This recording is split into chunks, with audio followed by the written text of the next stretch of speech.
Bueno, buenas tardes, muchas gracias por estar aquí acompañándonos en esta charla sobre historias de detectives de verdad.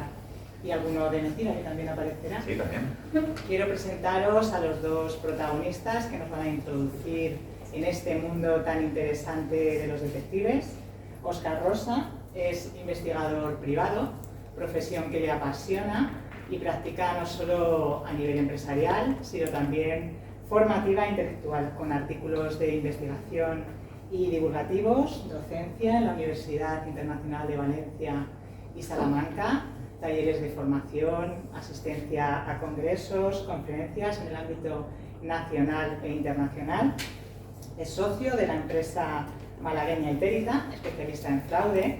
Dirige y presenta el podcast Historias de Detectives de Verdad, que surge como el nivel siguiente al blog ellocodelfondo.es, donde difunde la profesión del detective de verdad con imágenes y artículos.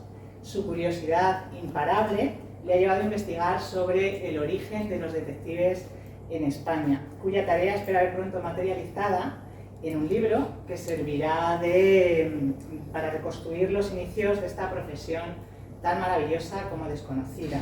Además, pertenece a una familia entregada a esta profesión, ya que tanto su padre como sus hermanos comparten el mismo gremio.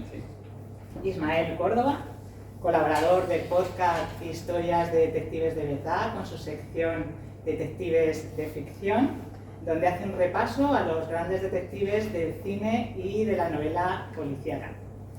Ha dirigido múltiples cineclubs, ha dado charlas sobre cine en diversos espacios y ha publicado artículos en páginas web como Sensacine. Sobre la base de sus estudios de Derecho y Criminología, lleva unos años enfocando la tarea de analizar cómo el evento criminal y el perfil delictivo se refleja en la gran pantalla. Muchísimas gracias a los dos por estar aquí. Es un honor para nosotros que estéis en nuestra biblioteca. Quiero agradecerte además, Óscar, que has traído esta exposición de documentos, curiosidades y objetos de tu colección. Sí. Además, es la primera vez que expone estas piezas de su colección y para nosotros pues, es muy importante que lo hayas hecho aquí en Alcázar. Gracias. Así que os cedo la palabra porque estamos deseando escuchar las historias de detectives de verdad.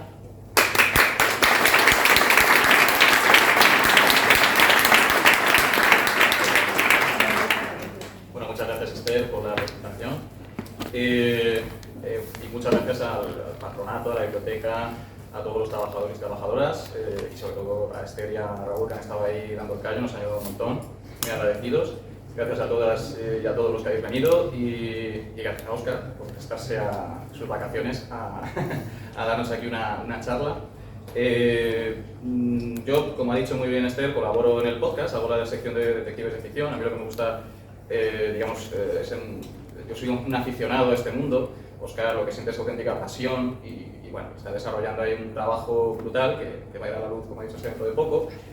Y no me quiero entretener más, ya Óscar pues empieza con la exposición, yo te plantearé alguna pregunta, alguna cosilla y la gente pues también al final si quiere hacer cualquier tipo de pregunta o quiere plantear cualquier cosa, estaremos encantados de responder. Así que bueno, Gracias. La verdad que tengo mucha suerte. Tengo mucha suerte porque en unos tiempos en los que vivimos que todo el mundo te dice que tienes que dedicarte a algo que te gusta. Yo me dedico a algo que no solamente me gusta, sino es que me encanta y me apasiona. Yo esta mañana lo hablaba con un amigo que tengo aquí a la derecha y le decía que lo que me encantaría era dedicarme solamente a hacer esto, a dar conferencias, a dedicarme al podcast y a divulgar la profesión de detective privado porque es algo que me apasiona. Como decía Esther, soy el mayor de 4 hermanos, los 4 somos detectives privados, mi padre es detective privado. Y dicho esto, os doy las gracias por acompañarnos. Gracias a Esther por la presentación, gracias a la biblioteca, al patronato, por hacerlo todo mucho más fácil y sencillo. La verdad que ha sido genial, lo han puesto todo muy fácil desde el principio. Nos han hecho una visita casi privilegiada de la biblioteca, lo cual me siento que ya estamos hablando de planes de cara al año que viene. Mi nombre es Óscar Rosa, en singular, siempre tengo que decir que soy Óscar Rosa como la pantera para evitar el de la rosa o el rosas en plural. Y es cierto, tengo un programa que me encanta, que se llama Historias de Detectives de Verdad, Y en ese programa lo que intento es desmitificar un poco lo que es la figura real del detective privado con el detective de ficción. En parte, de muchas cosas que queremos hablar hoy, no tenemos mucho tiempo o mucho tiempo. La suerte es que tenemos los dos, es que somos buenos comunicadores, nos gusta hablar. Yo al menos hablo deprisa, lo cual me permite que en poco tiempo puedo decir un montón de cosas. Entonces, la idea, yo creo que más o menos, vamos a hacer un viaje de 1 hora más o menos aproximadamente, con la idea de dejar unos minutos para preguntas y respuestas.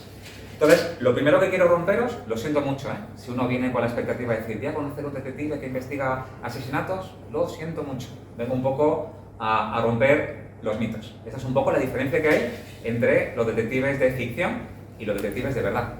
Los detectives en España tenemos que estudiar un título propio de 3 años universitarios. Hay 12 universidades en toda España donde se puede estudiar el título. Soy un afortunado porque de las 12 universidades he dado prácticamente clase en 9, aunque en la actualidad solamente son 2.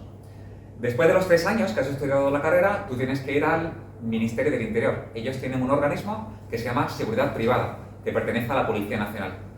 Ese es un organismo que lo que hace es controlarnos y regularnos como profesionales.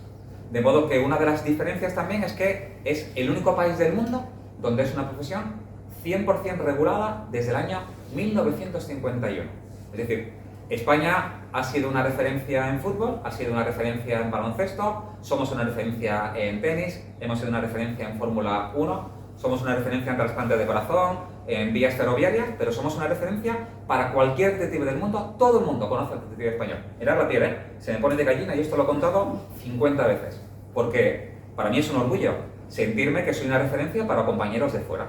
En Portugal, del cual tengo excelentes colegas portugueses detectives, ellos se levantan por la mañana y dicen, quiero ser detective. Tú te apuntas en la asociación de detectives sin ningún tipo de estudios, tú ya eres detective privado.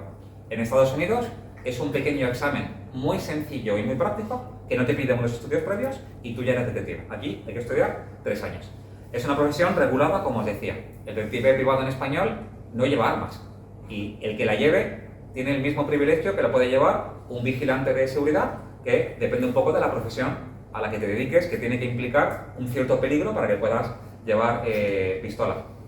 En las películas, en las series y en los libros, lo normal es que el detective privado lleva un caso, nada más, y con ese caso se tira toda la película o prácticamente todo el libro.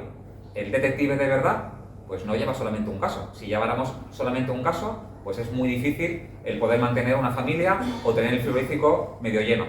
Tenemos muchos casos a la vez. Lo normal, para que os hagáis una idea, es que un detective privado, vamos a hablar de estándar, puede llevar unos 10-15 casos aproximadamente al mes. El detective privado en las películas suele ser un ex policía.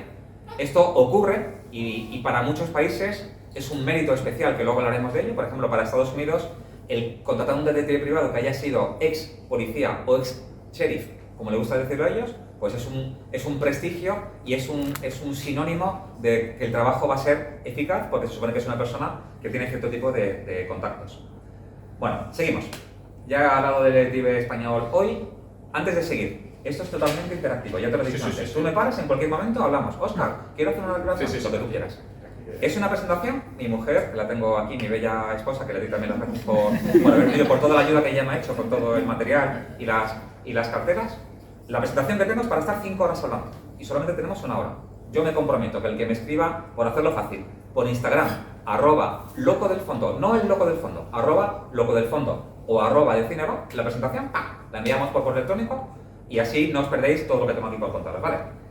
¿Cuál es el origen? Para hacerlo de una manera muy resumida, porque hay unas cuantas diapositivas para esto. El origen empieza en 3 o 4 países y el resto lo vamos a seguir detrás. Los primeros países se disputa entre Francia y Estados Unidos, serían los primeros países, seguido de Inglaterra, serían los 3 primeros países donde empieza la profesión de detective. ¿Pero por qué empieza la profesión de detective? Principalmente la razón es que el cliente de esos primeros detectives privados lo que buscan es poner en manos privadas problemas personales que ellos podían tener. Y ahora os contaré algunos casos.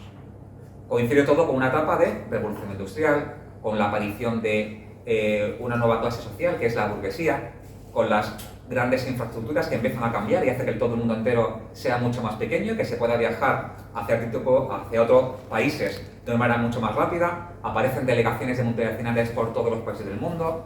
Las drogas, a principios de 1900, en la gran mayoría de los países empiezan de una manera legal, luego se convierte en ilegal. Cuando digo esto es que, por ejemplo, la heroína era una receta médica que se recetaba en las farmacias y las podías comprar perfectamente en la farmacia porque era un remedio para la tos, era un remedio heroico para la tos, por eso se llamaba heroína. Cuando deja de ser legal para convertirse en ilegal, la gente sigue siendo adicta. Luego se busca de algún modo que alguien pueda hacer un seguimiento y una vigilancia de ese tipo de personas. ¿Los primeros casos cuáles son? Pues en esa burguesía que hemos dicho, por ejemplo, se quiere contratar personal doméstico. En 1920, para que os hagáis una idea, en España había aproximadamente unas 600.000 personas que se dedicaban al personal doméstico de las casas. Si yo iba a contratar un personal doméstico para mi casa, yo necesitaba algún tipo de información previa antes de contratarlo. ¿Por qué? Porque yo podía correr el riesgo de que pudiera caer a lo mejor en una indiscreción, que me pudiera robar, y lo que yo no iba a querer si sufría un robo o sufría un abuso alguno de mis hijos es que se formara un escándalo. Para evitar ese escándalo, ¿qué hacía? Poner en manos privadas ese problema personal que yo tenía. Entonces, esa investigación personal me la hacía un detective privado.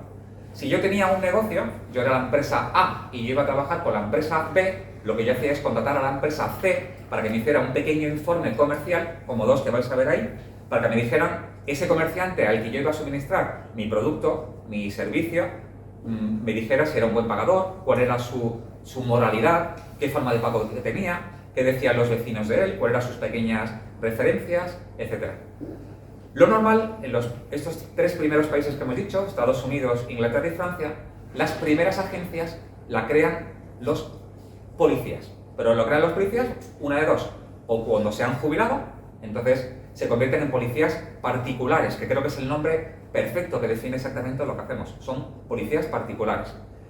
Ese es el motivo principalmente por el que se van a crear. Lo que ocurre es que en España, pues vamos como 50 años con un retraso. Y cuando en los primeros países la información se empieza a formar y a crear esas primeras agencias alrededor del año 1850, aquí en España no llegamos y no podemos presumir de la primera agencia hasta el año 1888.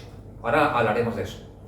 Pero ¿qué ocurre? Todo lo que os estoy contando, ¿en qué está basado? Está basado en una profesión que siempre ha sido muy discreta. Ha habido muchos despachos de detectives que no se han anunciado. Y cuando hablo de anuncios, tenéis que saber que cuando se hace una investigación del pasado, el único modo que yo tengo de conocer una empresa del pasado es si ha tenido un anuncio en prensa, si ha salido en una hemeroteca, si ha salido en una guía. Es el único modo que yo tengo de poder saber que una agencia existía en aquel entonces. Esta es una de las disputas que está ocurriendo en los últimos años. Siempre habéis escuchado que el primer detective está la disputa entre Vidocq, de Francia, un inspector de policía con un pasado asombroso, que os recomiendo su biografía, monta el primer despacho de detectives como tal podemos conocerlo, con publicidad, con empleados, con servicios, etc. Pero fijaros que aproximadamente fue en el año 1840 cuando crea el primer despacho de detectives, se supone el de Vidocq. Bueno, pues ya se ha descubierto un anuario comercial de París del mismo año de la creación del despacho de Vidocq. Ese mismo año ya había 100 agencias de detectives o con palabras relacionadas con investigación, policía particular, informes, solamente en París. Hablamos de 100 agencias. Luego, realmente Vidocq no fue el primero, pero sí se considera el primero por la publicidad que tuvo. Algo parecido le pasa a Alan Pinkerton. Aquí quería... Vidocq, seguro que os suena porque hay una película muy conocida francesa, de Vidocq, del año 2001, que habla del detective, pero para aquellos que sean un poco más perezosos y no quieran leer sobre Vidocq, hay una peli del 1923 que es muda, que dura 5 horas y que además es una adaptación de la biografía de las memorias. Exacto, de las memorias de Vidocq. Y hace poco además se estrenó una película también. Los franceses es una figura que han explorado mucho en el cine. El último, creo que se llama El Emperador de París, donde era Vincent Cassel el actor, el protagonista. Entonces lo digo pues también, si queréis un poco explorar esa figura, en el cine hay bastantes ejemplos de películas donde aparece Vidocq. Genial. Un punto importante que se me ha olvidado, que es fundamental, que nadie cae en esto, y es uno de los puntos por los que nacen las primeras agencias de detectives, y es cuando nacen los primeros el alumbrado de gas. ¿Por qué? Porque el alumbrado de gas hace que se ganan horas que antes no había, para el comercio, por ejemplo, y el ocio. Por primera vez, pues hay una cierta seguridad en cierto tipo de establecimientos que se podían visitar. Eso impulsa el consumo y la economía.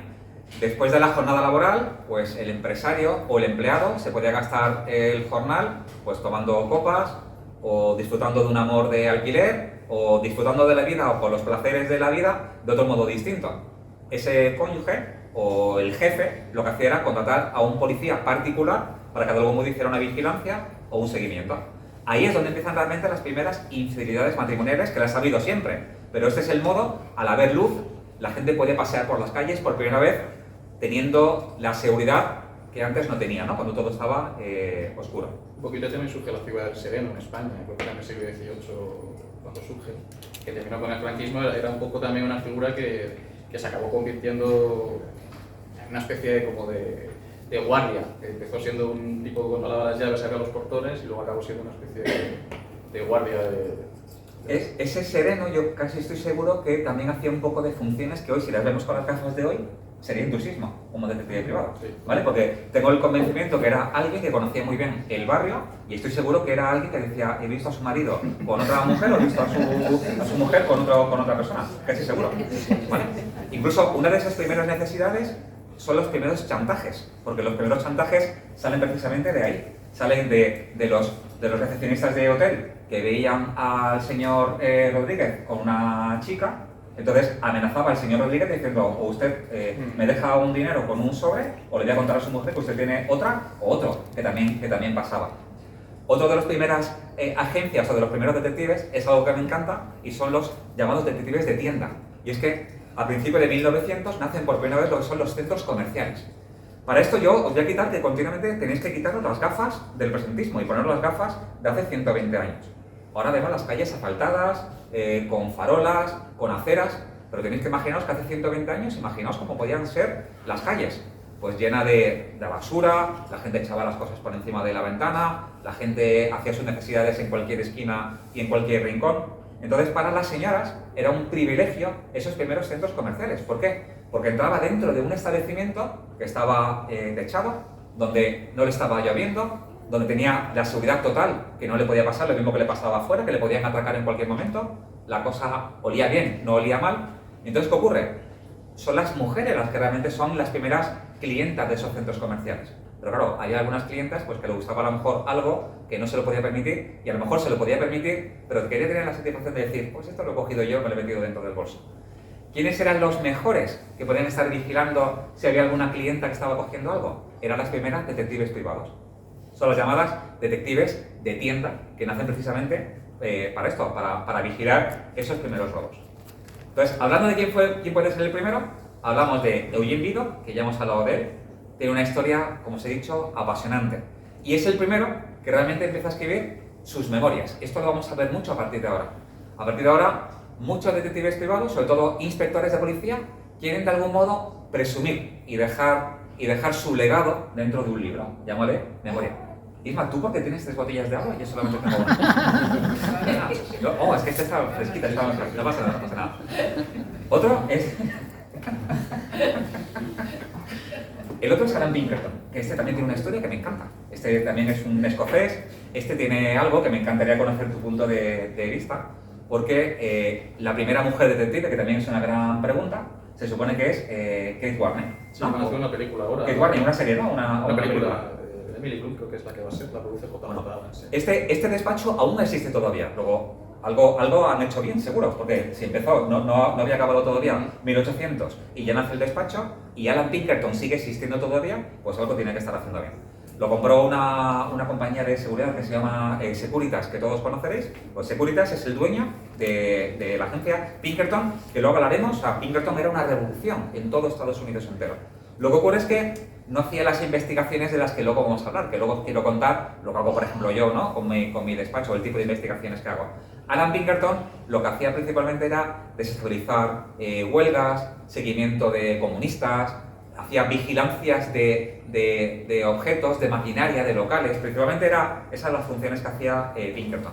Entonces, un día, y aquí es donde quiero conocer tu opinión, él pone un anuncio porque está buscando un detective privado. Y entonces una chica que se llama Kate Warner acude al despacho y él cuando la ve dice, oiga, yo no estoy buscando una administrativa. Y ella le dice, no, yo no vengo por el puesto de administrativa, yo vengo por el puesto de detective privado. Y dice, pero como una mujer no puede hacer esto. Entonces ella le dice, mire, le quiero contar una cosa. El hombre cuando bebe suelta la lengua. La mujer no tiene esa facilidad. Y luego una mujer es mucho más discreta y es capaz de meterse en cierto tipo de sitios mucho más sigilosa y es capaz de obtener una información que el hombre no es capaz de obtener. Entonces, la incorpora en la empresa al muy poco tiempo y ahora es lo no sé si leí que como que había ella evitado un intento de asesinato contra Lincoln, ¿puede ser? Sí. No sé si... Creo que era ella. A Pinkerton, además de hacer protección de locales y de maquinaria de trenes, por ejemplo, para que no los robaran, se dedica también a lo que es la protección de las personas. Entonces, una de las protecciones que le encomiendan es la de Abraham Lincoln, el que sería el presidente de Estados Unidos. Todavía no era presidente, o sea, había sido elegido, pero de momento no había hecho el juramento. ¿Vale? Y entonces, se escucha el rumor que va a tener un atentado. Entonces, él encarga a Kate Warner que haga una pequeña investigación para saber quiénes son las personas que quieren matar al presidente de Estados Unidos. Entonces, ella hace una investigación y averigua el punto donde le van a asesinar. De modo que ella convence al presidente de Estados Unidos que cambie un poco la ruta y lo lleva a otro punto distinto. Entonces tienen que estar viajando durante toda la noche entera. Viajando. Ella viaja con 2 personas de su departamento, un departamento que se llamaba las Pinkerton Ladies, que ya he identificado hasta 7 mujeres. Era para mí una frustración enorme, porque hasta hace muy poco tiempo no conocía el nombre de ninguna. Ahora conozco el nombre de 7. Sí, hay una serie de libros, creo que Mary Roberts Reinhardt, que es Hilda, se llama el personaje que está inspirado en las mujeres de Pinkerton, como comentas. Y hay una peli que también habla de la vida de... ¿De ella? No, de Alan Pinkerton. Sí. Bueno, viajan durante toda la noche entera. Cuando llegan a destino, yo os cuento lo que pasa durante esa noche, no seáis mal pensados. Por la mañana consigue que el presidente de Estados Unidos, el futuro presidente de Estados Unidos, pueda jurar el cargo y se convierte en presidente de Estados Unidos y le ha salvado la vida. Lo que ocurre es que durante toda la noche ella y todo su equipo han estado despiertos. Entonces, aunque ahora hablaremos de la iconografía detectivesca, uno de los primeros iconos de los detectives es el ojo de Pinkerton, que es un logotipo, que ahora os lo voy a enseñar. Debajo de ese ojo de Pinkerton, que todavía existe, pone "We never sleep", nosotros nunca dormimos, que viene de eso, y es un ojo despierto. Ese ojo, que luego hablaremos de él, es lo que hace que en Estados Unidos a los detectives privados le llaman ojos privados, private eyes, y el lema es "We never sleep". Vale. Además de estos 2 que he dicho, hay otros que también merece la pena tener en cuenta, y uno es William Barnes. Para mí, lo siento mucho, es que soy muy enamoradizo, soy muy pasional, y a lo mejor hay algunos que os hablo con mucha pasión. A mí esta persona casi que me cae mejor que Alan Pinkerton. Alan Pinkerton, no sé si es la cara que, no sé, tiene algo que no me... Yo creo que como no me cae, este sí me cae muy bien.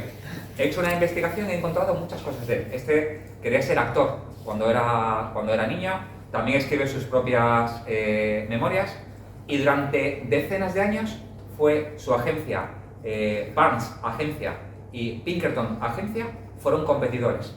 De hecho, competidores hasta el punto que se quitaban clientes, y cuando os hablo clientes, os hablo de quitar la asociación de hoteles de Estados Unidos, donde te están quitando a lo mejor 10.000 hoteles, que son a lo mejor un montón de seguimientos y un montón de personal que está investigando. O la vigilancia de el Banco de América, que nada más en todo Estados Unidos pues tenía 50.000 delegaciones y sucursales en todo Estados Unidos. William Barnes. Uno de mis favoritos también es Marie-Françoise Goron. Este, al igual que Vidocq, que además de montar la primera agencia, Vidocq montó lo que se llamaba un departamento especial de seguridad, que se llamaba la Sûreté en francés, donde empezó a poner las primeras técnicas, digamos, de identificación de lo que son los delincuentes. Marie-Françoise Goron también fue inspector de policía de esta agencia, al igual que fueron muchos detectives franceses. Si lo pensáis, era más o menos medio sencillo y fácil. Estaba jubilado, tenías 60, 70 años, tenías un montón de contactos, tenías un montón de experiencia de cómo investigar, sabías cómo dirigirte al público, y cuando tú ponías un anuncio en prensa y decías "antiguo inspector de la policía", hoy quizás lo veríamos con unos ojos muy distintos. Pero hace más de 120 años, cuando te decían que era un inspector de la policía, porque estos policías hoy en día nosotros no conocemos el nombre de muchos inspectores de policía. A lo mejor vosotros sí conocéis el nombre del inspector de policía que tengáis en la Alcázar de San Juan. Yo no conozco el nombre, por ejemplo, el de Sevilla, no lo conozco. Pero hace 120 años eran noticias diarias. Las detenciones que había, los juicios, todo eso se había publicado. Luego era muy habitual que las personas conocieran, como hoy conocemos el nombre de un torero o de un futbolista, conocieran quién era el nombre de ese inspector de policía. Entonces, Marie-François Borón también fue uno de los primeros y fue además un maestro para un detective español que luego hablaremos. También hizo sus memorias, que son estas que tenéis aquí en la tercera estantería, en la de abajo. Charles Arrow, esta historia de él es para estar hablando toda una mañana entera.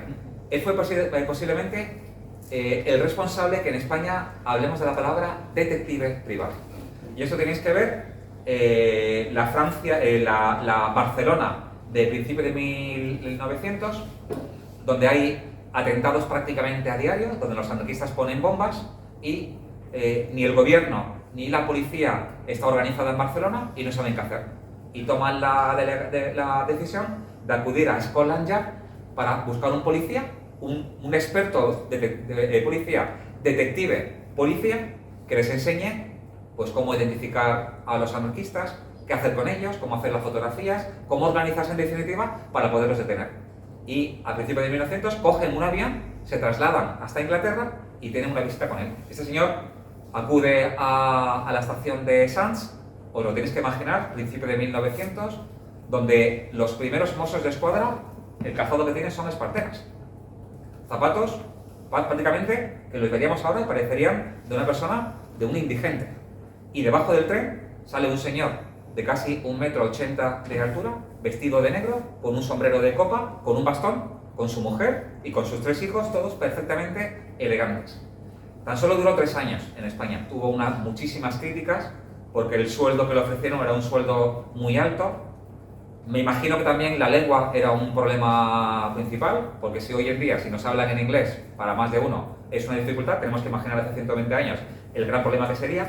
Consiguió cierto tipo de organización dentro de la policía, pero realmente se volvió a Inglaterra y pensando mucho, le gustó España, pero se quedó en Gandía comiendo paella. Hay una foto de él en el periódico que la he conseguido, comiendo paella en Gandía, y escribió sus memorias. Kate Warney, de la que ya hemos hablado, pero ahora, ¿quiénes son los primeros en España? Esto es muy difícil, porque es algo parecido a lo que os he contado antes.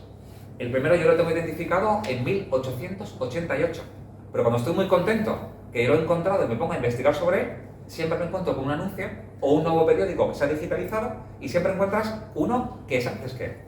Pero al igual que hemos considerado como el primero a Vidocq y hemos considerado el primero a Alan Pinkerton, vamos a considerar como el primer detective a Daniel Fraser. Daniel Fraser fue inspector de policía en Barcelona, él es de Reus y es, digamos, el primero que escribe libros que no se pueden considerar libros de ensayo de detectives privados, pero sí digamos que están escritos por un detective privado. He traído uno de ellos, que lo tenéis, en la primera estantería, la policía moderna, y luego a los 5 años escribe otro que se llama El mundo del crimen. Montó lo que se conoce la primera agencia de detectives privados tal cual sería conocida hoy, con delegaciones, hasta 15 delegaciones en toda España entera, con 200 empleados, con publicidad prácticamente a diario en periódicos como La Vanguardia, que era toda una referencia en aquellos años, y prácticamente a diario sacaba anuncios. Tenía un gran amigo, que luego hablaremos de él en la sección de curiosidades. Os lo voy a contar ahora la curiosidad, que es Antonio Tresols. Durante muchos años, además de amigos, los dos, pues uno fue el jefe de uno, luego fue el jefe de otro. Y durante muchos años, los despachos de cada uno de los dos estaban muy cerca. Los dos, una vez que se jubilaron, montaron cada uno sus despachos. Pero en España teníamos un problema que no existía en el resto del mundo. Y era la cesantía. ¿Qué significaba esto? Que cuando llegaba un nuevo gobernante, ¿qué ocurría? Ponía como inspectores aquellos que eran de su signo político. Esto a lo mejor os suena, ¿no? A lo mejor algo parecido también ocurre hoy en día. ¿Qué ocurre? Pues que los dos, cada 2 años, como había el turnismo que teníamos en España, que cada 2 años se turnaban los partidos políticos, pues cada 2 años le cesaban del cargo. Entonces, en ese tiempo que hacían, pues se buscaban la vida, ¿cómo? Pues haciendo labores de investigación. ¿Por qué? Porque tenían experiencia, porque tenían contactos, porque sabían hacerlo. Él también montó una agencia que se llamaba Tresols. Fue su maestro Gorón, del que hemos hablado antes. como no vamos a llegar a las últimas diapositivas porque son 4 horas y media, os cuento las curiosidades que me encantan. Mi mujer se ríe. Es que me motivo, lo siento mucho, pero es que me encanta esto. Curiosidades. Averiguo y me voy al cementerio de Montjuïc, de Barcelona. Y me pongo y me cojo el empeño que quiero saber cada uno de ellos dónde está enterrado. Las coincidencias de la vida hacen que los dos están enterrados a menos de 30 metros de distancia el uno del otro, ¿vale? Ya es una coincidencia, ¿no? Vale. Las coincidencias de la vida. Este señor, Antonio Tressols, tiene una hija. Esa hija tiene un marido. Ese marido acabó siendo el presidente fundador del club de fútbol El Español, con el número 1, ¿vale? Pero las coincidencias de la vida, Daniel Freisa tiene un hermano que se llama Ernesto. Ernesto tiene un hijo que se llama Antonio Freisa, al cual tuve el placer de conocer. Un abuelito que tenía 90 años hace 8 años, hoy ya está fallecido. ¿A dónde voy? Ese señor Antonio Freisa tiene un hijo que se llama Toni Freisa, que el nombre ya os va sonando. Toni Freisa es del Fútbol Club Barcelona. O sea, imaginaos qué coincidencia. No, yo me pone la piel de gallina, no sé a vosotros, pero no, esos metros de distancia en el cementerio y esta relación que pueden tener los dos del fútbol, a mí me encanta. Vale, seguimos. Ramón Julibert, también un maestro en el mundo de la investigación.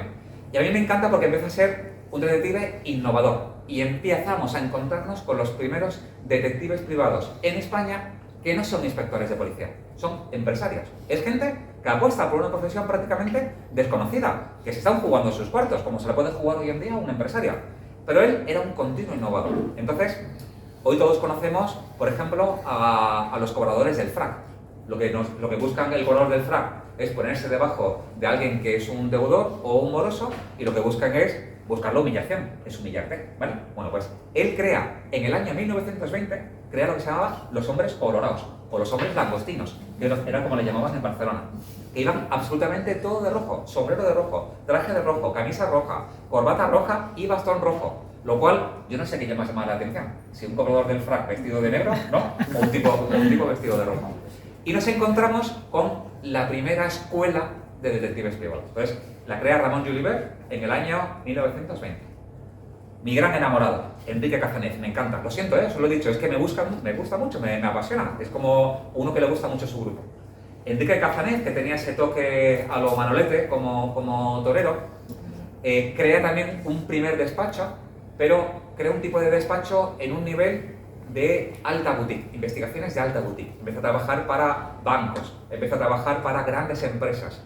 El despacho que tiene en Barcelona tiene una sección de maquillajes y de disfraces para que los empleados que tenían se podían disfrazar. Tenía un ring de boxeo para que los empleados pudieran practicar, porque él es el primero que cree la formación, digamos, del empleado. Y aquí nos encontramos con la primera novela, no es novela, el primer libro de ensayo de un detective privado. Y es ese que os encontráis en el segundo stand, que tengo una cosa de contaros, que estoy deseando contarla, pero me tengo que aguantar, que se llama Detectivismo Práctico. Es el primer libro de ensayo de detectives privados, ¿vale? Antonio de Nair, también una historia que es increíble, porque además de ser un detective privado, ese señor hablaba nada más y nada menos que 10 idiomas, y fue un espía que trabajó para Francia, trabajó para Alemania y trabajó para España.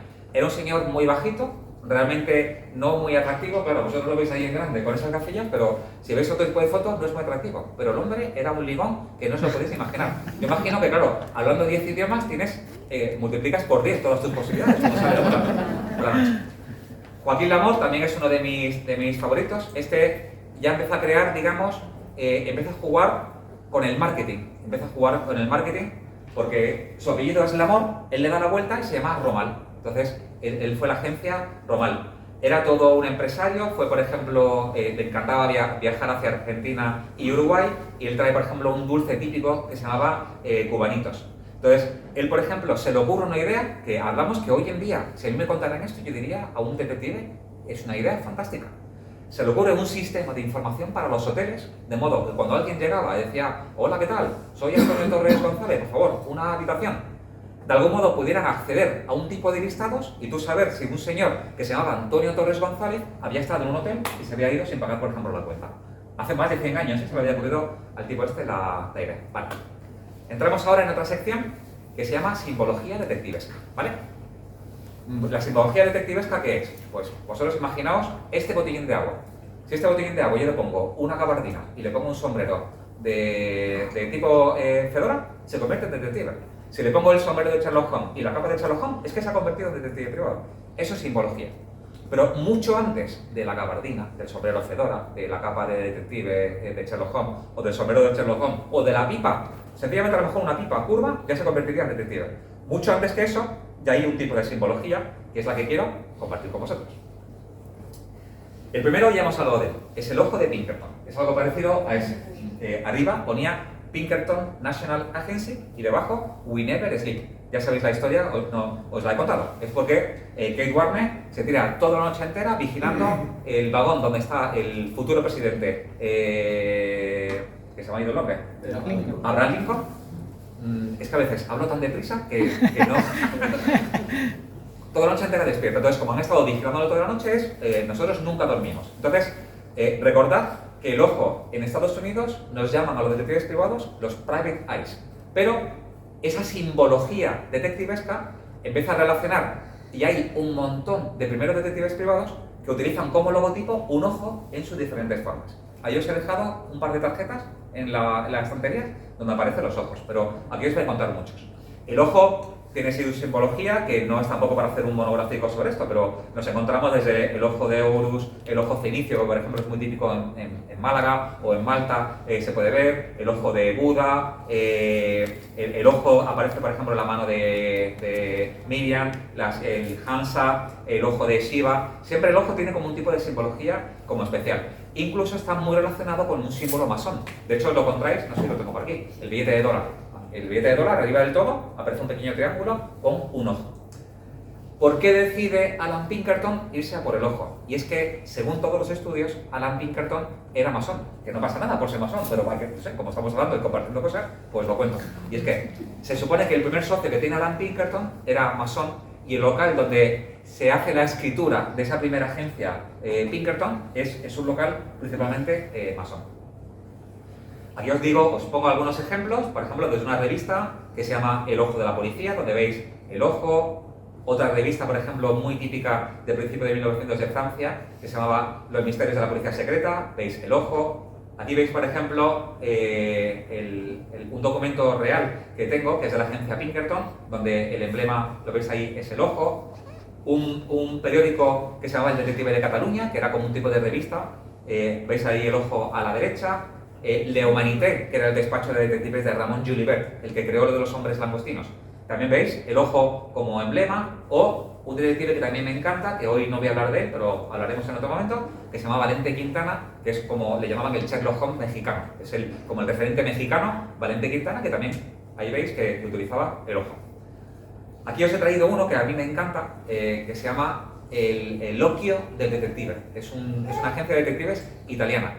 Entonces, para los clientes hicieron un calendario del año 1936. Ese calendario tiene un pequeño espejito, de modo que cuando tú ves el calendario, tú ves tu ojo reflejado. De modo que el logotipo de la agencia es tu propio ojo cuando lo ves reflejado. ¿Vale? Bueno, eso lo tenéis ahí. Hay una cosa que es interesante del tema de Pinkerton. En las películas del oeste, muchas veces están persiguiendo a un típico, ¿no?, villano. Y dicen, está siendo perseguido en 7 estados diferentes, porque antes en Estados Unidos cada estado tiene su jurisdicción, por tanto te podían perseguir en un estado, pero en otro estado podías estar y no te pasaba nada.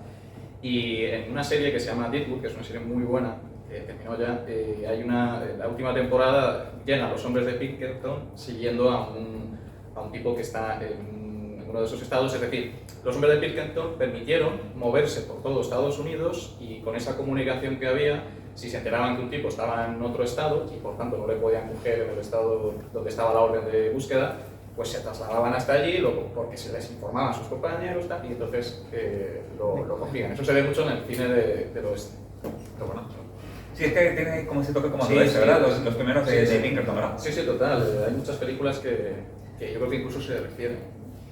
Seguimos. La linterna mágica. Bueno, la linterna mágica se supone que quien la inventa es Christian Huygens, que es un holandés. Vamos a decir que la lámpara mágica sería como un cine primitivo, ¿no? Era como una especie como de caja que tenía algún tipo de iluminación donde se le colocaban unas placas y esas placas se veían iluminadas, ¿vale? Bueno, pues para no entrar más sería algo parecido a esto. Los primeros cines son placas, digamos, con imágenes que los niños o quien fuera se ponía delante y podía disfrutar de esas imágenes. Bueno, pues aquí os encontráis con dos tarjetas. Una de ellas, si está aquí, que es la primera, la de Cabinet Victor, donde utilizan como simbología del despacho lo que es la lámpara, que se supone que transmitía a lo mejor pues modernidad, tecnología, el visualizar según qué tipo de cosas, etc., ¿no? Y ahora una tarjeta de Billot, de auténtico Billot, que es, utilizaba algo que ahora vais a ver, pues voy a explicar, además de la lámpara mágica.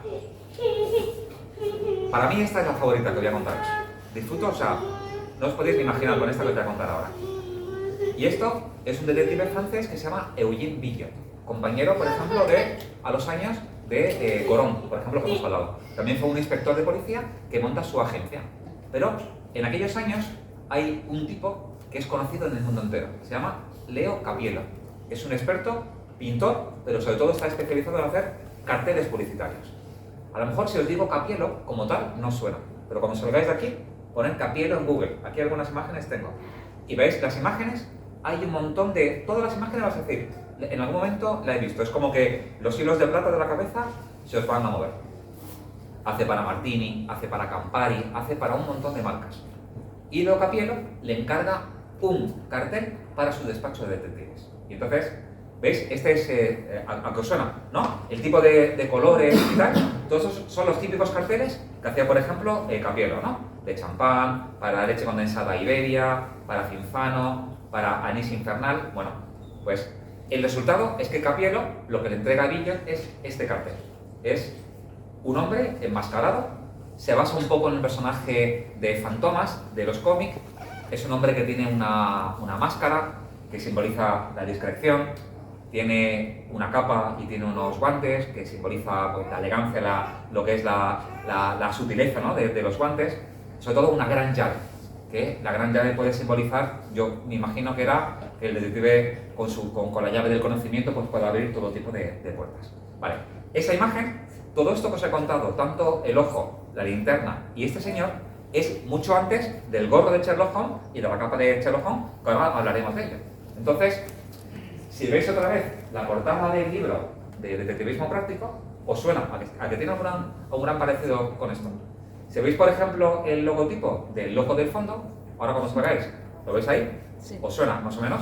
Está basado en eso. Pero este hombre enmascarado, pues está basado en este Fantomas, pero por ejemplo, esta es la tarjeta real de Eugène Billot, que la tenéis ahí puesta en la exposición. Es el hombre enmascarado. Pero lo podéis encontrar también aquí, y ahora lo encontráis en una revista especializada en investigación. El hombre, no es el hombre enmascarado en este caso, es el pato enmascarado, pero el pato con la capa, con el sombrero y con la llave. O, este es el ojo de Fénix, este es el ojo. O, un despacho de detectives, policía privado que se llama César, igual, el hombre con la máscara. Y ahora, aquí veis, por ejemplo, la portada de un libro de un historiador sobre los detectives que se llama Dominique Khalifa, el hombre con la llave, en la portada de detectivismo práctico, o el del loco del fondo, que está basado, digamos, en eso. Ahora nos vamos al que todos conocemos, que es el gorro de cazador y la capa, ¿vale? Bueno, me encantaría que un día podamos hablar ¿no? de Arthur Conan Doyle. Pero lo cierto es que los primeros libros, tenéis que ver cómo nos vamos a cambiar las gafas. Las primeras historias de Sherlock Holmes se publican en una revista que se llama The Strand Magazine. Y ni una de las historias de Sherlock Holmes aparece que Sherlock Holmes tiene un gorro de cazador y una capa de cazador. Cuando habla de pipa, solo hay una pequeña frase de una pipa que dice tiene una pipa alargada con forma de águila. Nada más, dice eso. ¿Qué ocurre?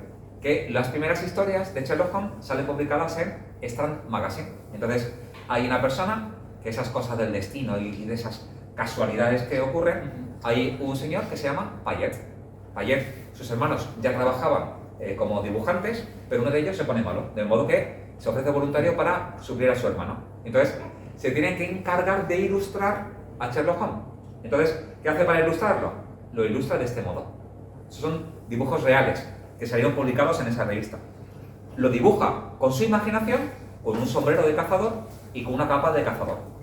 Que también viene por una historia en la que Sherlock Holmes tiene que hacer una investigación con Watson en un campo Ese día era muy lluvioso, entonces se pone una capa para cubrirse, digamos, la lluvia y ese sombrero de cazador. Pero en ninguna de las historias de Arthur Conan Doyle tenéis que saber que se llame sombrero de cazador. Quedaos con eso, hemos hablado del sombrero de cazador y hemos hablado de la capa de cazador de un dibujante que se llama Payet. Vale.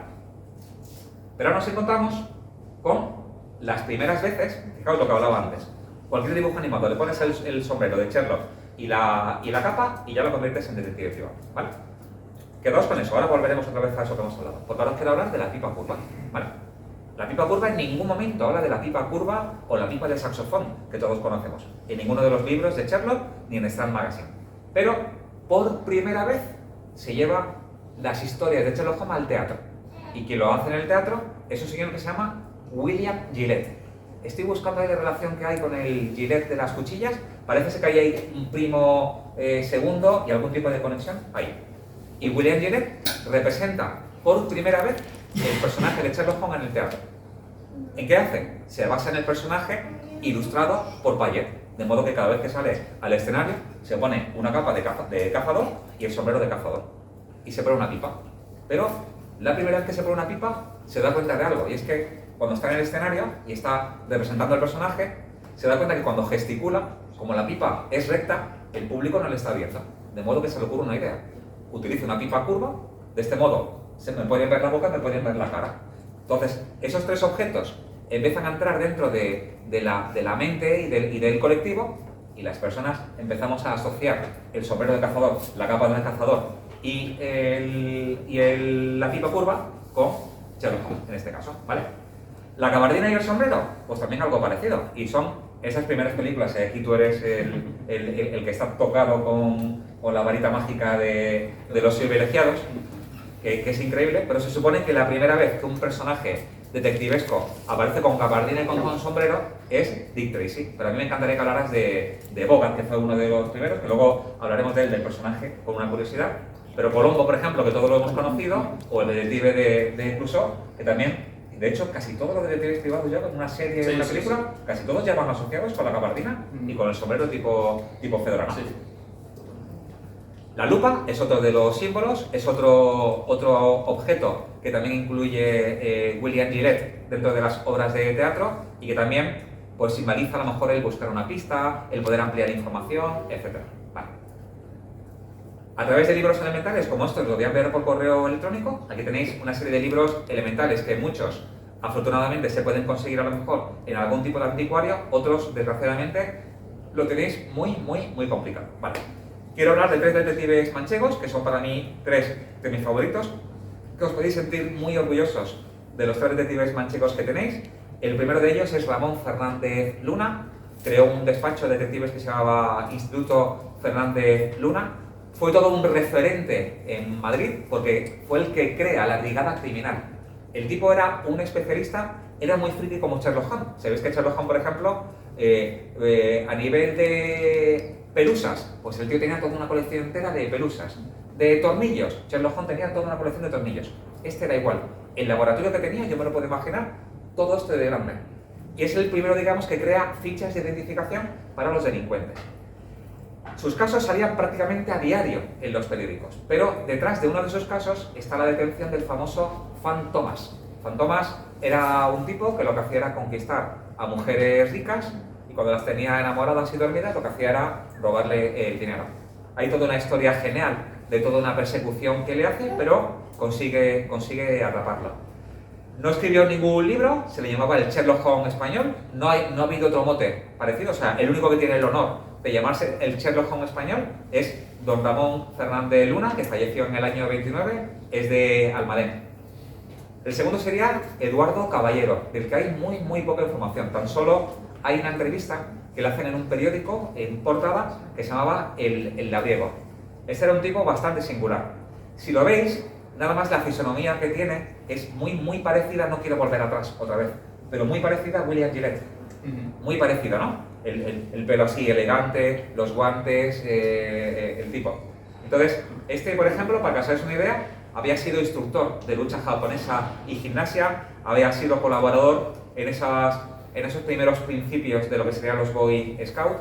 Se inspira en Sherlock Holmes, es de los primeros que reconoce que le encantan las novelas de Sherlock Holmes, Aunque luego nos encontraremos con muchos detectives que rechazan totalmente lo que es la novela de detectives privados porque consideran que una cosa es lo real y otra es la ficción.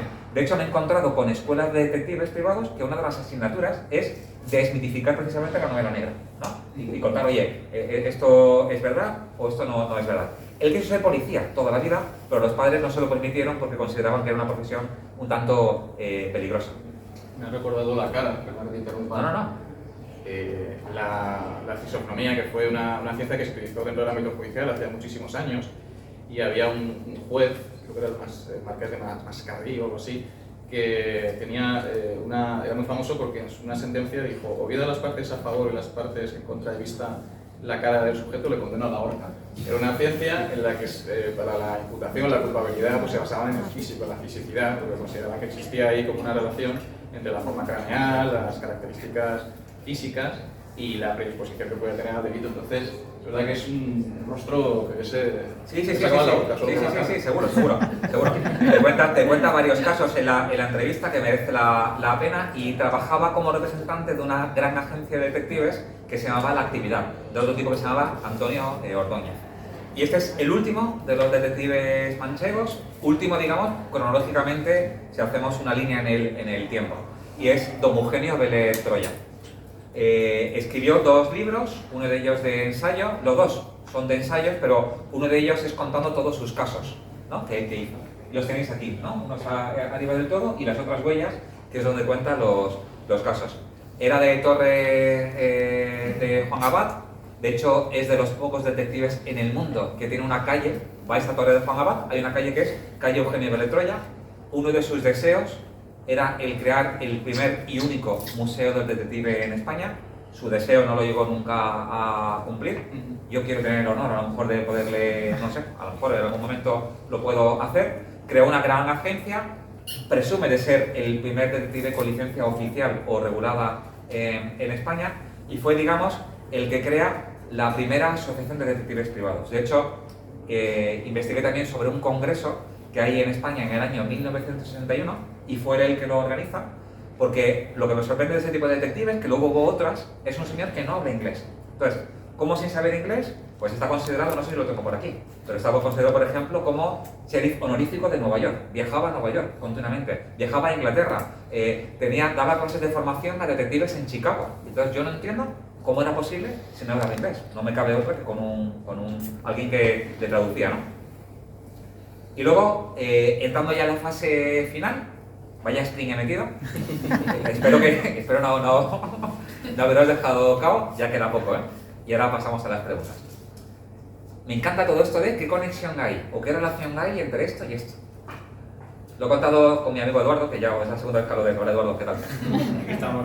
Ayer, a él también le he contado algo antes. Ayer digo, personajes ilustres en Alcázar de San Juan. Y enhorabuena, ¿eh? Tenéis un montón de... Tenéis actores, tenéis una mujer que hacía radionovela en los años 50. Sí, pero ninguna radionovela de detective. Tenéis un actor, que ahora no he olvidado el nombre, pero sí, trabaja como rompetechos en la película Mortadelo y Filemón, que son detectives en acción, pero al fin y al cabo es el personaje de... Pero digo, ¿lo doy por válido o no lo doy por válido? Pero lo que me encanta es buscar conexiones. Entonces el otro día unos amigos me dicen: ¿tú sabes, Óscar, si hay alguna conexión entre el Aperol Spritz y los detectives? ¿Todos conocéis qué es el Aperol Spritz? El que no lo sepa, por favor, que tome nota y le haga una foto para mañana. Bueno, no voy a decirlo. Voy a decir, no en el bar de aquí, en otro bar. Que sea a lo mejor con otro tipo de mentalidad, ¿no? No me quiero meter, perdóname. Mañana ir a un hotel o algo y pedir un Aperol Spritz, ¿vale? Entonces, ¿qué relación hay entre el Aperol Spritz y los detectives privados? Pues encuentro 2. Y una es que me sirve para encontrar muchas conexiones. Es ese cartelista que se llamaba Capielo. Y es que Capielo hace, por ejemplo, un cartel para Campari. Campari es la primera empresa que se encarga de distribuir lo que es el Aperol Spritz. Pero hizo al menos hasta 10 carteles distintos de Campari. Pero es que Leo Capielo también hace carteles para la Cruz Campo. Entonces, yo también podría decir, ¿qué relación hay entre la Cruz Campo y detectives privados? Vale, primera conexión. Segunda conexión con el Aperol Spritz es que cuando empieza en Italia hay un actor que se llama Tino Boacelli. Entonces, Tino Bocelli es la primera persona que hace un anuncio de Aperol Spritz. Entonces, se hace conocido porque cuando acaba el anuncio, él dice, Aperol. Esta frase, que yo era la primera vez que había escuchado, y sé que vosotros también, en Italia es como decir Digamelón, Fistro, Torpedo, todo el mundo en Italia conoce lo que es Aperol. Bueno, pues este tipo que se llama Tino Bocelli es el actor que interpreta a Nero Wolfe, que nosotros no lo conocemos. Pero en Italia no se levantaban del sillón hasta que acababan los capítulos de una serie de detectives privados que se llama precisamente como Nero Wolfe. Bueno, la de la Cruz Campos la acabo de contar y ya casi acabo, ¿vale? Esta es la última conexión que he tenido el privilegio de compartir aquí, porque es que de verdad no os lo podéis ni imaginar la suerte que tenéis de tenerlo cerca. Yo no lo sé, a mí me encanta cada vez que lo escucho, ¿vale? Resulta que hay un tipo que se llama Raymond Chandler, es un escritor súper conocido de novela negra. Y hay otro escritor de novela negra que se llama Dashiell Hammett. Dashiell Hammett trabajó para la agencia Pinkerton, ¿vale? Quedaos con esto. Pero era un poco de mentalidad, vamos a decir, no me quiero meter en Oscar, comunista anarquista, ¿vale? En aquel tiempo, vamos a verlo con esas gafas. De modo que cuando empezó a trabajar en la agencia Pinkerton, como se encargaban de desestabilizar manifestaciones, huelgas y seguimiento a comunistas, él no se siente cómodo y deja la agencia. De modo que se empieza a escribir novela negra. Los dos empiezan a escribir en una revista que se llamaba Black Mask y empiezan a escribir relatos de novela negra. Raymond Chandler es conocido porque tiene un personaje que es Philip Marlowe, ¿vale? Que interpreta fantásticamente bien, entre otros, nuestro amigo Humphrey Bogart. Y Dashiell Hammett tiene un personaje que se llama Sam Spade, que también lo hace nuestro amigo Humphrey Bogart, aparte de otros actores. ¿Queréis saber lo que ocurre? ¿Lo cuento o no lo cuento? Vale. Pues hay un detective privado y ahora te cuento para que me cuentes cosas de ellos. Cuenta cosas de ellos y ahora cuenta la sorpresa y nos vamos. No, a ver, me ha sorprendido mucho la historia que has descubierto. ¿Qué se ve? No me lo has dicho. Pero sí, tienen los dos personajes son yo creo que los más icónicos. O sea, al final, tanto en la literatura como en el cine, ha habido muchos ejemplos de películas que han adaptado las novelas de Hammett y de Raymond Chandler. A mí de Raymond Chandler la que más me gusta es El halcón maltés, que seguro que muchos habéis visto. De Dashiell Hammett, sí. ¿Qué he dicho? Me he equivocado, perdón. De Dashiell Hammett es el halcón maltés. Y ahí Humphrey Bogart efectivamente hace de Sam Spade, y luego está El sueño eterno, que también Humphrey Bogart hace en este caso de Philip Marlowe, de Howard Hawks. Entonces, digamos, son las dos más conocidas, pero ha habido otras muchas. Yo soy muy fan también de una adaptación que se hizo de la novela de Adiós muñeca, que escribió Philip Marlowe, de Raymond Chandler, y que estaba Robert Mitchum como protagonista, que también es muy buena. Esa también se adaptó en la década de los 40, que era, creo que has dicho antes, no sé si Dick Tracy o Dick Powell. Dick Tracy. Dick Tracy es un personaje. El personaje, vale. El actor que hizo de Philip Marlowe en la primera, que es Historia de un detective, es Dick Powell. Y bueno, pues eso, hay muchos ejemplos, pero bueno, para cuenta la vale. nota porque... Bueno, pues hace 15 días se encuentra un detective privado que se llama Samuel Benjamin Marlowe. Es un jamaicano que aterriza con 25 años en Hollywood. Y la suerte le lleva a ser un detective conocido entre actores. De hecho, empezó a trabajar para Clark Gable y empezó a trabajar para Charles Chaplin. Cuando yo empiezo a... Claro, todo lo que me encuentro es en inglés, que tengo que intentar entenderlo o buscar un traductor. Cuando empiezo a encontrar que trabaja para actores como Clark Gable y Charles Chaplin, cada vez que lo traduzco, lo que me dice es encontrar la pista de sus amantes. Yo me tiro durante muchas noches pensando, ¿qué quiere decir esto? O sea, ¿cómo un detective privado qué hace para buscar el paradero de un amante? Hasta que se me ocurre la idea. La idea la encuentro en una entrevista que le hacen. Y es que Clark Gable y Charles Chaplin tenían amantes. Claro, lo que no querían es que esa amante pudieran desvelar que eran las amantes de ellos, ¿vale? Porque para ellos la discreción era fundamental. Entonces, contrataban a ese detective privado, pero lo que hacía era una investigación de esas amantes para saber si en definitiva eran de fiar o no eran de fiar, ¿vale? Para que no parezca que hay que ver cómo son los hombres que tienen amantes, hay una actriz, qué pena que no la ha tenido, que se llamaba Marlene Dietrich, alemana, delgada, guapísima, ¿vale? Esta mujer tiene un amante, y el amante que tiene es el hijo de la maquilladora, ¿vale?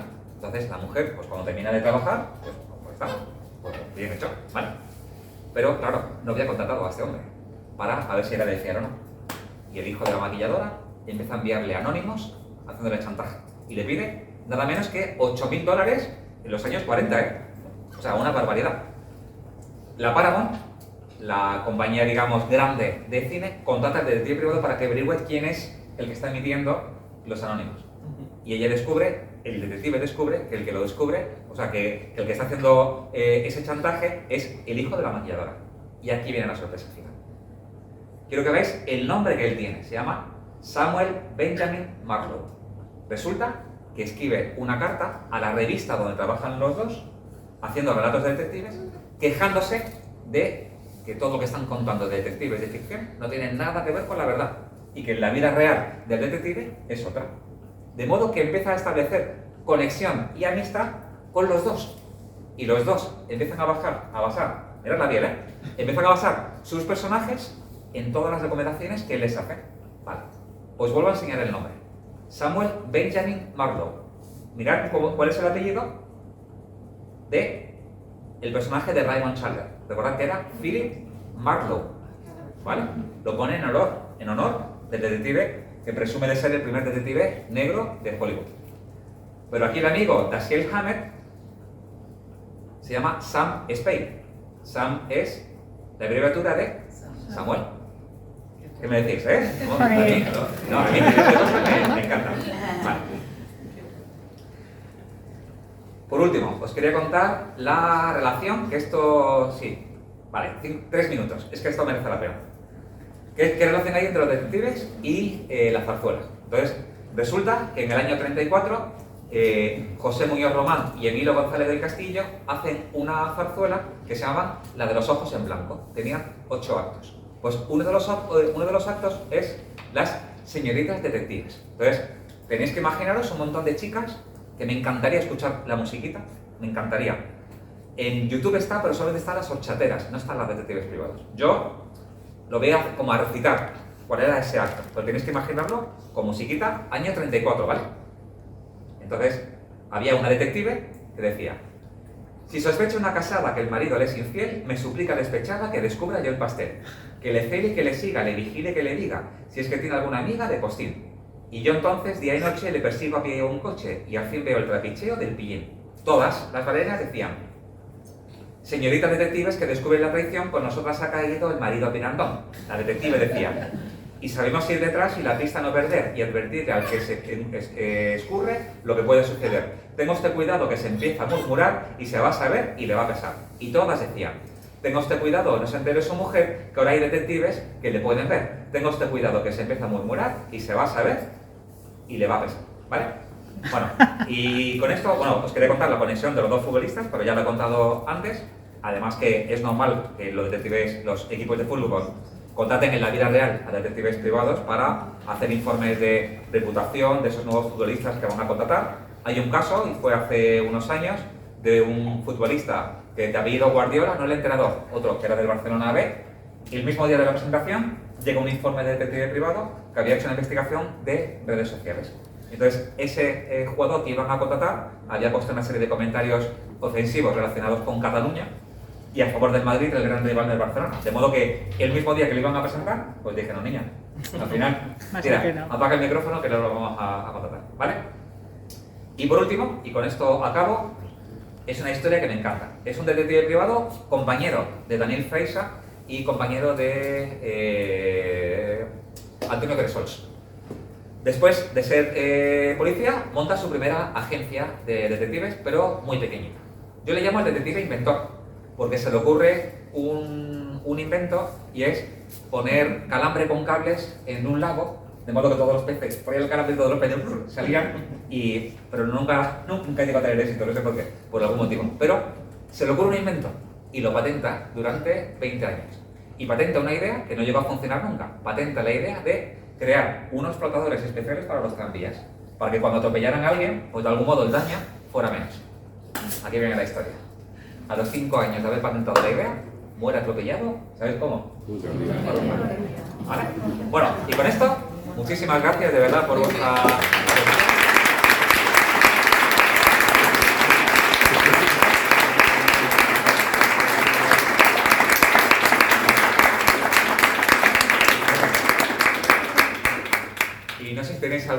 ¿Alguna pregunta? ¿Me mido el tiempo? No, si alguien quiere preguntar, ¿Sí? por Venga. supuesto. Yo tengo una. No sé si a lo mejor sabes o puedes saber. Estamos escuchando últimamente muchos casos como la operación Kitchen con Villarejo, las escuchas a los independentistas catalanes.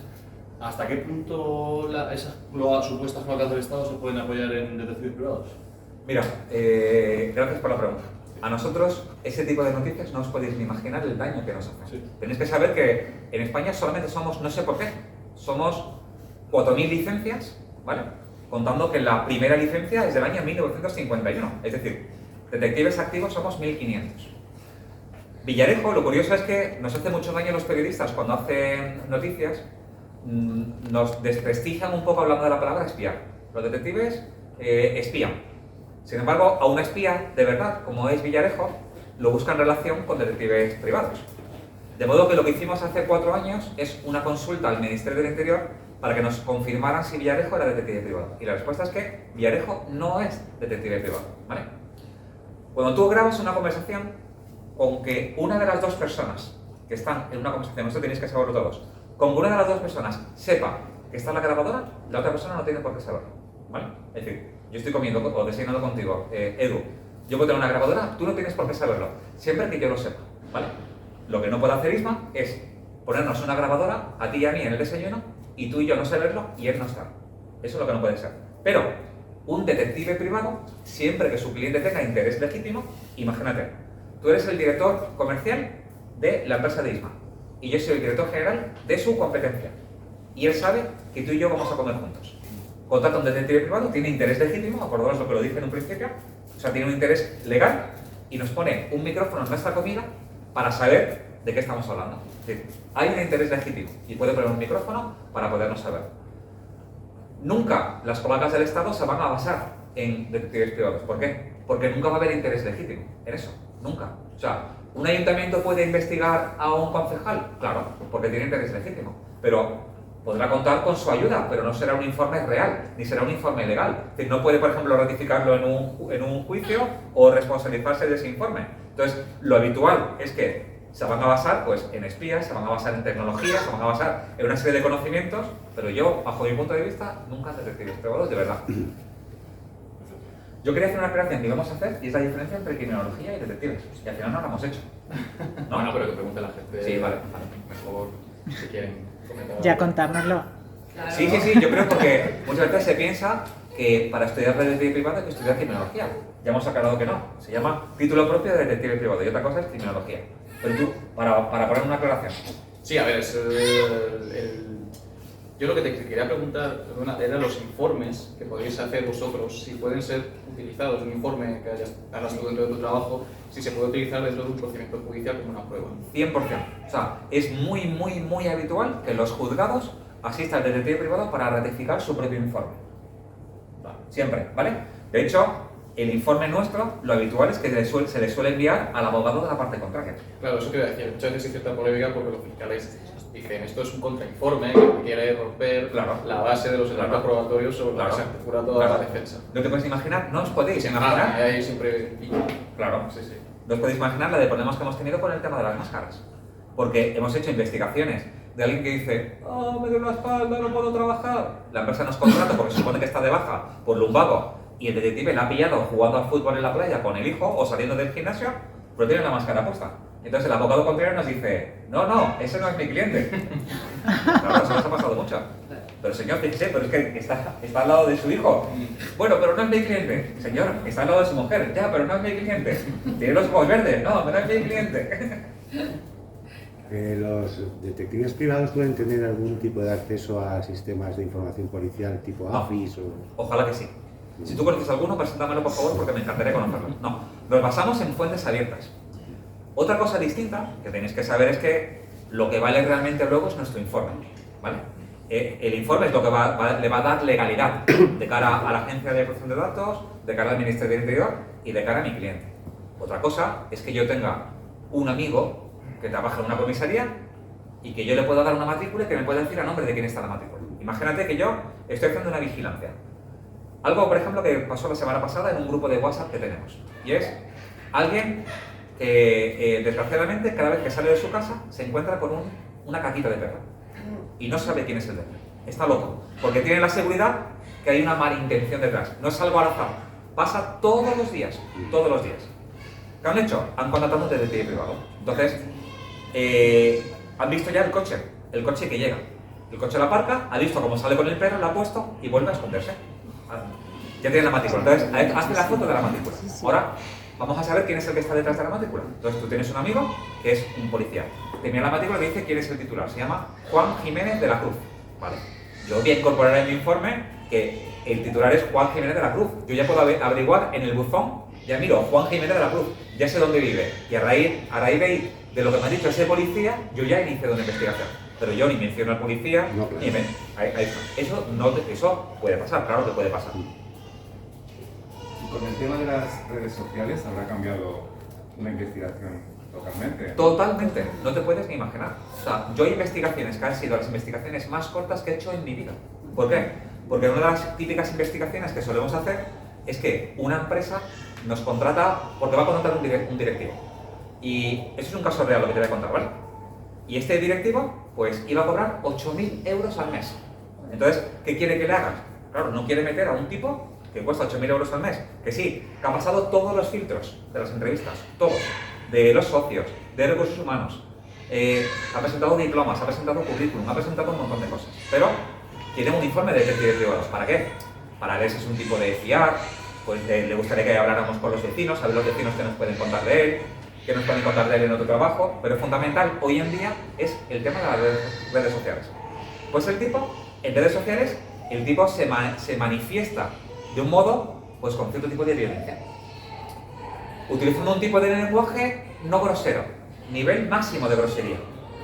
Esto lo compartimos con el cliente, pero el cliente en cuanto ve ese tipo de comentarios, lo que nos dice es, no quiero tener un tipo que cuando se le calienta la lengua, por lo que sea, porque a lo mejor bebe o a lo mejor toma algún tipo de estupefacientes, es capaz de escribir eso. Entonces, para ese tipo de casos, nos ayuda mucho para descartar. El chico que te he contado antes del Barça es un informe detective el que está detrás. Es dentro de las redes sociales, él habla de, no quiero decirlo porque hay niños delante, pero dice una grosería que empieza por P, acaba en A, Cataluña. Y el tío va a trabajar en el Barça. Entonces, claro, el Barça no quiere tener un tipo que en Twitter está escribiendo, por ejemplo, eso. Pero nos puede ayudar muchísimo para encontrar, por ejemplo, a alguien. Las redes sociales son fundamentales. En muchas ocasiones, cuando dos personas tienen un siniestro con un vehículo, pues pasa muchas veces que hay un fraude detrás. Las dos personas se han citado, yo me cito con Isma, hacemos como si hemos tenido un accidente, damos parte al seguro, entonces hay algo que se llama latigazo cervical, ¿vale? Que puede ser de 3.000 a 5.000 euros de indemnización. Si los dos hemos tenido latigazo cervical, pues podéis multiplicar por 2. Si yo digo que en mi coche iban 5 personas, pues es multiplicar por 5. Una de las condiciones es si existe algún tipo de relación entre nosotros dos. Lo normal es que, lo que decimos es que no existe ningún tipo de relación entre los dos, ¿vale? Entonces, piden ahora los informes a los detectives cuando al gestor del seguro algo sospecha. Lo primero que va a detectar es que a lo mejor somos los dos vecinos de Alcázar de San Juan. Bueno, Alcázar de San Juan hay 30.000 habitantes, pueden ser tal.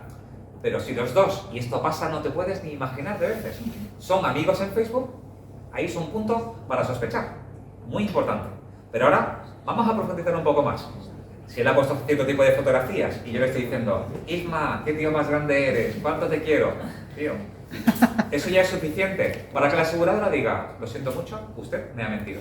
Es más, lo puede hasta denunciar, porque un fraude lo puede denunciar hasta la policía, que muchas veces es como una as en la manga para la aseguradora, a nivel de amenaza, ¿no? para su cliente.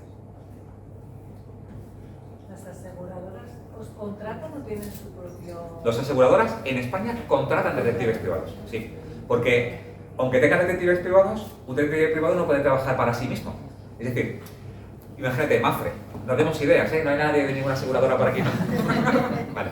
Mafre podría montar un Mafre detectives, eso sí, ¿vale? Pero lo que no puede tener es un departamento de detectives para que hagan investigaciones. Y digo esto porque en Argentina sí lo hacen. En Argentina, las aseguradoras tienen departamentos que tienen sus propios detectives privados. Otra cosa, y esto nos fastidia un poco, es que imagínate, alguien que fue detective hace 20 años y fue su agencia. Y el tipo lo ha contratado ahora a Mafre. Y entonces, él es responsable de los gestores que disfrutan, digamos, de su experiencia. Y él, pues como ha estado muchos años trabajando en la calle, pues tiene un olfato especial y un colmillo. Pero las aseguradoras trabajan con detectives privados. De hecho, es una gran fuente de negocio, de actividad para los detectives privados, las aseguradoras. No os podéis imaginar, o sea, el Lazarillo de Tormes escribió en España. Somos pícaros por naturaleza, que no me gusta decir que somos más que en otros países, pero la picaresca no os lo podéis ni imaginar. O sea, ha habido picaresca en esos 4 meses de confinamiento que hemos tenido, no solamente picaresca a nivel de seguro, sino que hemos pillado amantes y infidelidades en los 4 meses de confinamiento que no podías salir, que solamente podías salir a pasar el perro y para coger el Mercadona. Pues, cuando digo esto, no quiero, o sea, el hombre y la mujer, los dos decían, sois parejas, que tengo que comprar pilas, ahora vengo. Y vengo a comprar pilas, que era verdad. Sí. ¿Y los delitos de sangre? No, nosotros no podemos investigar delitos públicos, ¿vale? O sea, podemos hacer una investigación, si nos encontramos con un delito público, tenemos que parar, hablar con la policía y decirle, nos hemos encontrado con esto, ¿qué hago? ¿Sigo o paro? Entonces ellos nos van a decir, ¿sigue o paro? Respecto a esto, tenemos la visión del detective norteamericano, Claro. que sí que está en vinculación directa con la policía, que investiga crímenes. Hay unas grandes diferencias, ¿no?, en este sentido respecto al detective europeo. Sí, totalmente.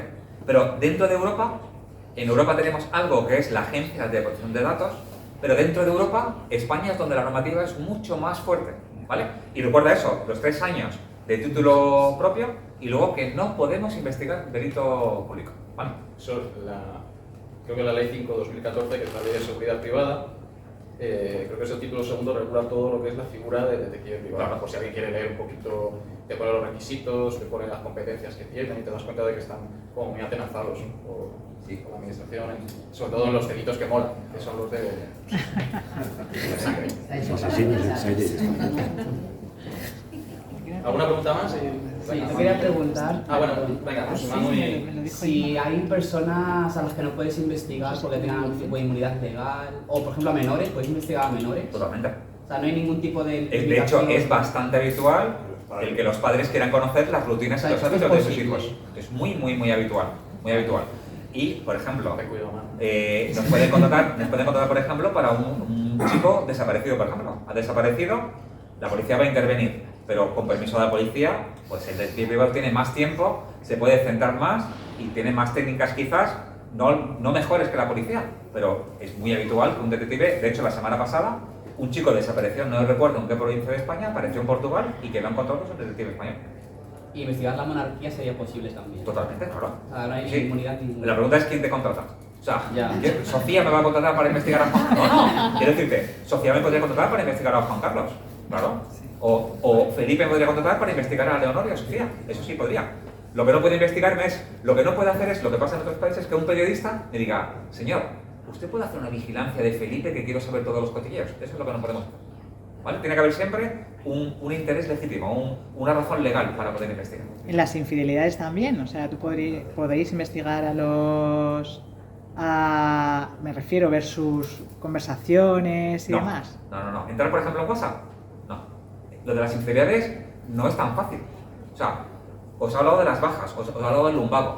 Eso es muy fácil. Te sal tío corriendo saliendo del gimnasio. Pero un pequeño truco, si os queréis dar de baja, daos siempre de baja por depresión. Porque no hay manera de poderlo justificar. Porque nos ha pasado decirle al juez, mire señor, está por la noche con los amigos tomando copas y se está yendo a la discoteca. Y el juez le dice, muy bien, ¿qué hace? Es lo que tiene que hacer. Disfrute de la vida porque lo está pasando muy mal. Entonces, siempre que queréis dar de baja o por depresión, por ejemplo. Pero una infidelidad, tú tienes que ver que se cojan de la mano, que haya un besito o algo. Si lo hacen muy bien, son muy discretos, se meten dentro de un contenedor, lo abren, se meten dentro y salen, nadie los ve, no hay una fotografía, no puedes justificarlo. De hecho, cuando nos contrata una de las parejas para saber si su cónyuge le es infiel, en un 99% hay algo fundado detrás. Y nosotros podemos verificarlo, pero podemos estar 48 horas, 72 horas en la puerta de un hotel, porque yo no puedo entrar en la habitación del hotel, no puedo. Entonces, ¿qué espero? Que haya eso, un besito o algo. Y una foto de entrada de la parejita y otra foto de salida a las 2 horas. Totalmente. No es prueba. Eso es prueba, claro que es prueba. O sea, de Pero acuerdo, sale cada uno por en su lado. España no hace falta la prueba documental para tú divorciarte, cada uno se puede divorciar. Si a ti te contrata, si tú quieres saber, si, bueno, tengo que poner tu ejemplo, tu vecino nos contrata para saber si su mujer le es infiel y él ve la foto de su mujer entrando y saliendo del hotel, ¿para él es suficiente? Para mí no sería. No, para de él sobra. sí, pero para un juez es suficiente. Es que no va a juicio. Un No. tema de infidelidad ya no va a juicio. Vale. O sea, desde hace muchos años, el que se quiere divorciar se divorcia, no necesita ni el consentimiento Ya. del cónyuge. Por allá viene una pregunta. Sí, yo tengo una pregunta. ¿Se tan pocos detectives qué os pasa si os contratan ambas partes de un caso que tenéis conflicto? Quiero decir, imagínate que... Tú me has hecho una pregunta, que esta pregunta no me la habían hecho nunca, ni siquiera me la había planteado, y voy a hablar con Isma porque vamos a hacer una película sobre esto. No, es que nunca me había pasado, la verdad. No sé ni qué le diría al cliente. Tendrías que elegir, ¿no? Claro, por protección de datos no podríais trabajar en el mismo caso de los... Sí, yo, ¿sabes lo que haría? Sería malo, yo creo que haría las dos cosas. Yo creo que sí. Sin decirle a ninguno nada. Obras dobles.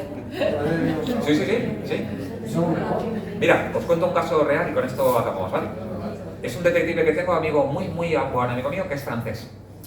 Y entonces el chico, cada vez que una mujer le pedía un caso de infidelidad y salía positivo, pues para consolarlo un poco, pues siempre intentaba decirle, señora, la invito a cenar. Y muchas veces, después de la cena y afligida y contando la historia de detectives, pues la mujer, tras 4 copas de champán y esa arte que tenía, caía. Y esto ocurre con una mujer, ¿vale? La invita a cenar y acaban en la cama de ella, ¿vale?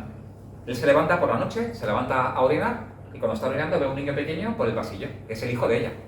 Él rápidamente cierra la puerta, se mete en la cama con ella y bueno, ahí acaba la historia. La historia es que el niño, al papá, le cuenta, bueno, ella se había divorciado ya, el papá no vivía con ella, pero el niño le cuenta al papá, mamá, he visto a un hombre con mamá, un hombre que estaba... No me digas. Y el hombre, no os podéis imaginar lo que hace. Quiere contratar a un detective privado para saber quién es la persona que está con su exmujer. Adivinad, ¿A quién contrata? No se va a enterar nunca. ¿Qué hizo de...? Nada, no me acuerdo de lo que hizo. Pero es curioso, ¿eh? Ahora hay que aceptar unas pastillas, chicos, pero no vamos a dar. Sí. No puedo hacer la investigación, me voy de viaje. Bueno, pues muchísimas gracias de verdad por vuestra compañía, por acompañarnos y...